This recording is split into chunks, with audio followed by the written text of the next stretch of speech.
3 ভ্যারাইটির বীজ কিনেছিলাম অনলাইনে। এটা এক ধরনের ফুলের বীজ, একই ফুল 3 কালারের হয়। মিষ্টি কুমড়ার ফুলের মতো এই ফুলগুলো ভেজে খেতে হয়। অনলাইনে আমি যখনই কোনো বীজ বা চারা কিনি সবই কিন্তু অগ্রিম পেমেন্ট দিয়েই কিনি। আমাদের মতো বাগানে যারা আছেন কেউই ক্যাশ অন গাছ সেল করে না।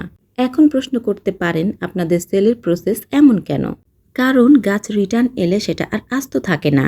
আমি নিজেও যখন অনলাইনে অর্ডার করি সেলারের ব্যাপারে ভালোভাবে জেনেই করি। একজন মানুষ যখন বিশাল আকারে বাগান করছে কারো সাথে প্রতারণা করার জন্য না নিশ্চয়ই। ক্যাশ অনে গাছ দিলে আপনি প্রতারিত হবেন না এটাই বা কে বলেছে? আমার অনেক ক্রেতা আছে দারাজ থেকে বিভিন্ন সময়ে বিভিন্ন ধরনের বীজ কিনে ভুল বীজ পেয়েছে। তারা এখন ভুলেও দারাজ থেকে কেনাকাটা করে না।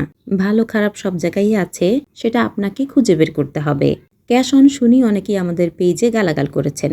আপনারা অতি উচ্চ শিক্ষিত উচ্চ বংশের মানুষ, আমরা প্রমাণ পেলাম। আমি কখনোই বলি না পেজের ইনবক্সে নক করবেন, সবসময় বলি পেজ ভিজিট করবেন। আমাদের পেজে দাম ও চারার ছবি দিয়েই সেল পোস্ট দেওয়া থাকে। কিছু মানুষ ইচ্ছা করে যদি আমাদের সাথে ঝামেলা করেন তবে সেটার দোষ তো আর আমাদের না।